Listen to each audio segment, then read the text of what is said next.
Hi, I'm Stefan. I'm 36 years of age and I'm an Instagram model.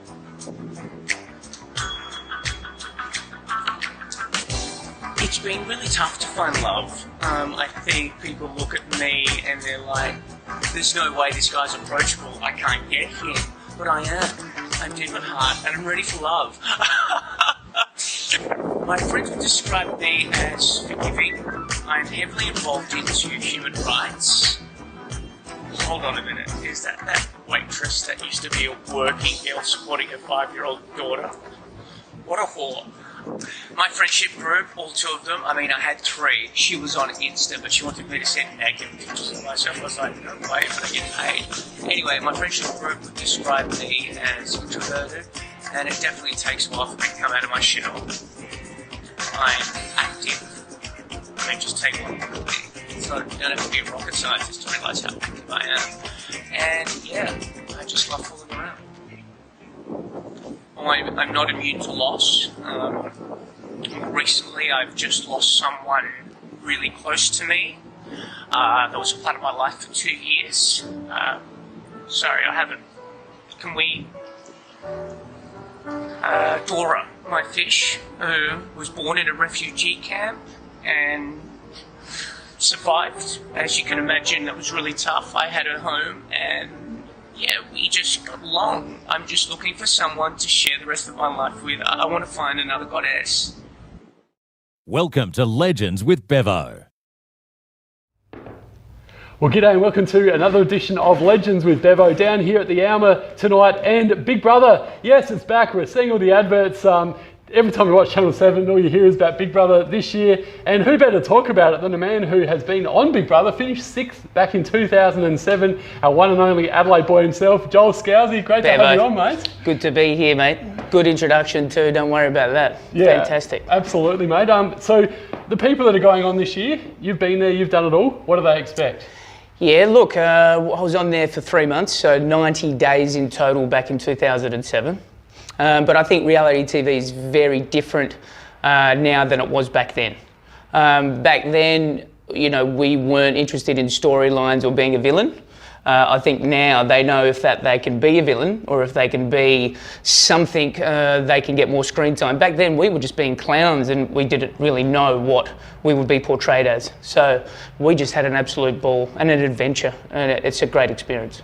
And this year's going to be interesting because we've actually got people on that are as old as 60, so give people like myself hope still, Jolie. He's just turned 40. You turned 40, but never in such good nick. Have a look at you. I can't touch you because of social distancing. Or is that right? Or can we? Can we? We can maybe. You've been tested? Good. Jeez, now that's a moment right there. I've always wanted to do that with Bevo. And you are doing such a great job with all your videos too, mate. So well done. That's very kind, mate. Thank you. And you're doing a much good job as well, mate, with all your stuff. But yeah, so that's an interesting age group though, up to 60. How do you see the season going with such a different dynamic of guests? Bevo, or housemates, I should say. So, look, mate, yeah. I'm Mr. Optimistic. Friends of mine, I'm a very positive guy. When it comes to reality TV now, I'm not optimistic about it just because I know how controlled and scripted it is. They talk to the producers all the time, whereas we had 90 days of evolving with housemates and forming relationships, and it was a social experiment. For them, I just don't know what it will be like. You can tell that they are playing a role already, and that's how the commercials are. So for them, I think it's a lot different. For me, they're only going to be on there for 5 weeks too. So they've only got that short amount of time to really make an impact, whereas all our role was to do was just form relationships and have fun. And I don't know what it will be like for them, but it will be very different for what it was for me. Yeah. Yeah, which I think's sad. Do you know? Yeah, I think you should actually be able to go in there and be yourself and not have to change things just for ratings or for the producers. So yeah, I don't like that. I'm thinking. Would you go?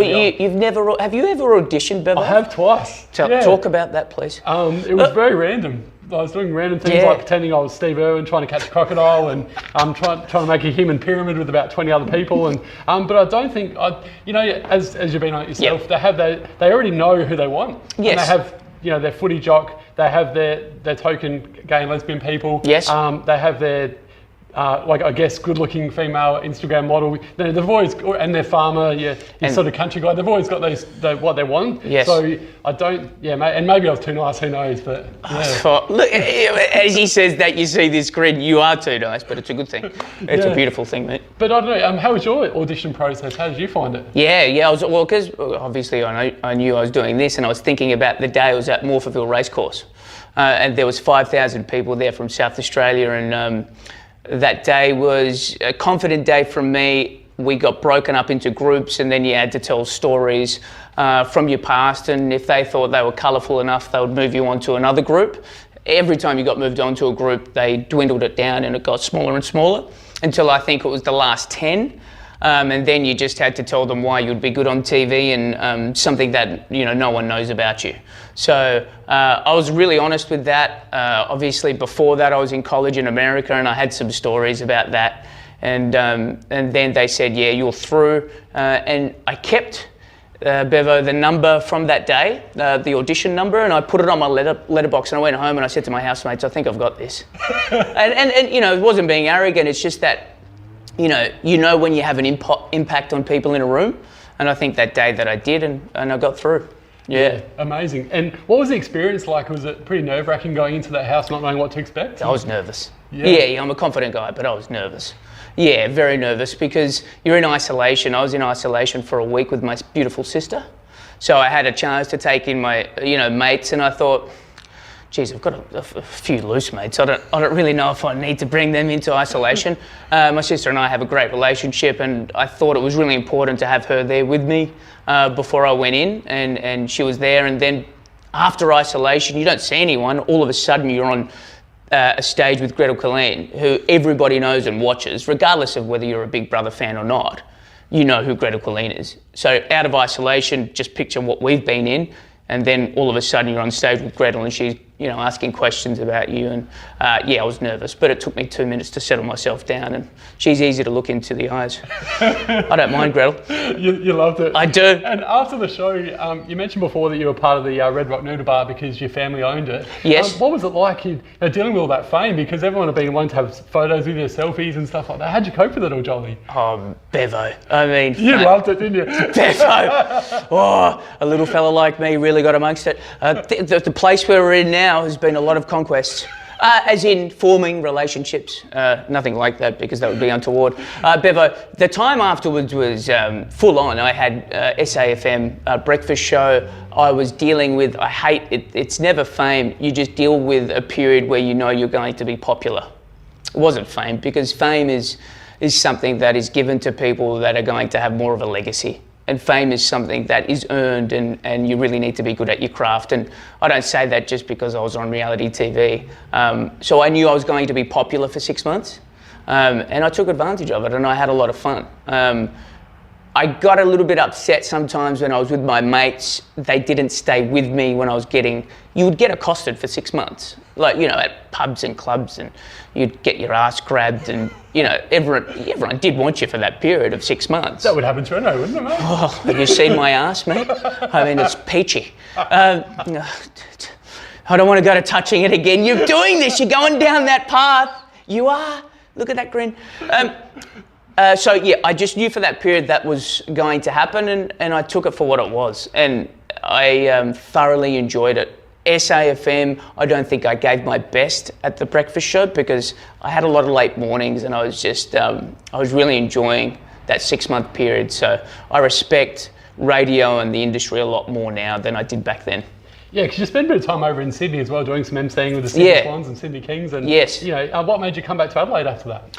Yeah, mate, I think when you are chasing something like that and you're by yourself, you get certain things, and things were going well for me, but personally, I still didn't know how to manage doing all those jobs by myself.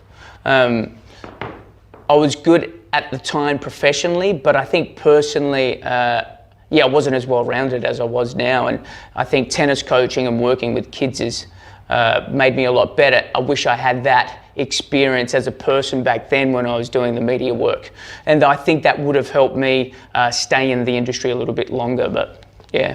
Hey, it's never too late, mate. You've still got plenty of chance to get back in there again. Never too late, mate. Yeah. And every experience, you know, without getting too deep and philosophical, should only make you a better communicator with people.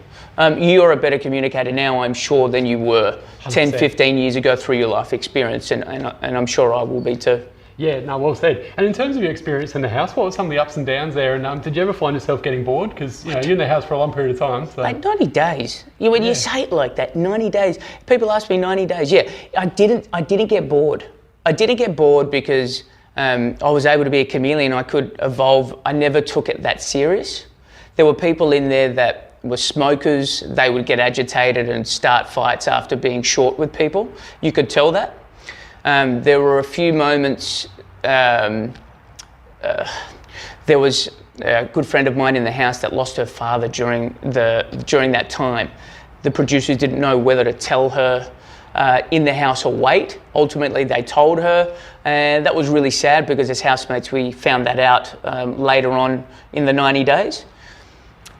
My time was being a clown. Like, I loved going into the Big Brother diary room and he used to go, Joel, what would you like now? And, you know, I just used to say, well, it would be good if we could have more drinks, or it would be good if you could get us a little bit more loose so that we could, you know, play more games. But the adventures in the rooms that were set up by the production team, there were ice rooms like you were in Alaska and you had to do a certain task. The rooms that they were able to do, like any TV production show, were amazing. And I always just used to love that. Tanning, I learned how to swim in the house.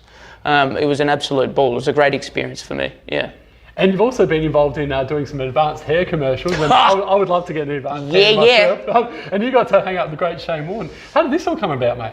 Well, look, mate, you know, there's a lot of big things going on in the world, so I'd rather, no, we will talk about hair loss because that is a big thing. Yeah. And for me, I think when I was younger, you know, as a man, I didn't want to let go of it. I love doing my hair. And as we all do. As we all do. And women are like, oh, just shave it. Just shave it. Shave your hair. What's the difference? But no. And I didn't want to do that. And then, look, I got in contact with them and I did a video for them, and they liked the way I communicated, and they said, all right, we'll give you some free treatment if you jump on a commercial. And I did, and it was fun. And I think some people tagged me in something like, oh my God, is that you, advanced hair, Joel, former Big Brother, and there he is, dickhead, or something like that. I was like, yeah, I don't care. And now I have come to terms with it, because at 38, you say to yourself, you know, own it. Yeah. And with a face like this, why wouldn't you? And you pulled it off nicely, mate. Yeah, so, yeah, there you go. Yeah. No, but back then, yeah, that's how it came about. Yeah, you're right, because... Yeah, what about you? I always used to cop it from my mates and stuff, you know, like back in the day. That, yeah. And the one thing you would learn, or you probably the same kind of thing, is that the more you deal with, the more you actually whinge about it and show your mates that you're actually not liking what they're saying, then they'll continue to bag you about it. Whereas if you just, you know, own it and say, yes. you know, it is what it is. Yes. And rather than trying to like go out alone and get a comb over and stuff like some people try to do, or have a ponytail with the ball patch on the back like some that's what I'm saying. And that's what I didn't want to do. But look, when you're 26 and it's happening, you know, you have a bald spot, you don't have the wisdom. Some people do. I didn't have the wisdom to say, let's own it. So yeah. I'd always wanted more hair, and now I've got the wisdom and I'm like, I'm owning it. Yes. But you own it too. Thanks, mate. Not that you're losing your hair. No, thanks. But you own it. Yeah, and it's one of those things as well, because one of my mates, I'm going to give a shout out to Steve. He came up with this thing called bald rankings back in the day. Did he? And this is a true story, Joel. What's it about? Because they knew that I used to get so fired up about going bald and being paranoid about it, he'd send an email out to all of our bunch of mates, and he'd do a top 20 of people that we know, and he'd always put me at the top of the list as the most or least hair. And then back to the person with the most amount of hair. So he put me ahead of people like Gary Ablett, Chris Judd, all those people trying to wind me up, and I'd always get fired up and stuff like that. You see what I mean? You can't help yourself. Yeah, exactly. But that's when you're not sure of yourself. And yes. That's when you're not a man. And now you're a man and you own your shit. Exactly. But if someone gave me 20 grand and said, hey, here you go, you can get some advanced hair, I wouldn't say no. So, you wouldn't say no, but I don't know how long that lasts. But anyway, that's a different story. Yeah, that's right, exactly. But hey, you owned it and you look good now, mate. You pulled it off. So, and what can I say? What a pleasure it is to speak to Joel Scalzi today. Thank you so much, mate. It's been a blast, and looking forward to speaking to you again in the future, mate. Good man. And this year's Big Brother should be interesting to see. I'm sure it won't be as good as when you're on it, though, of course, mate. So. Nah, we'll give them a go. Yeah, we'll give it a crack. Maybe you'll see me on there next year, who knows? I think that would be good. Bevo needs to do that.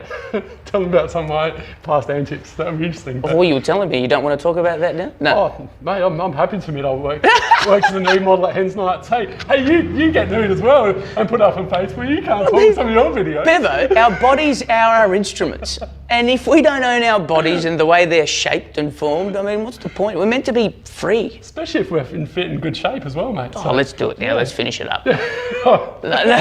I'm too white. I like it. Compared to your tan. Yeah, that's why we'd look good with each other. Yeah, exactly. See you next time, guys. Thanks, See you guys. Thanks, mate.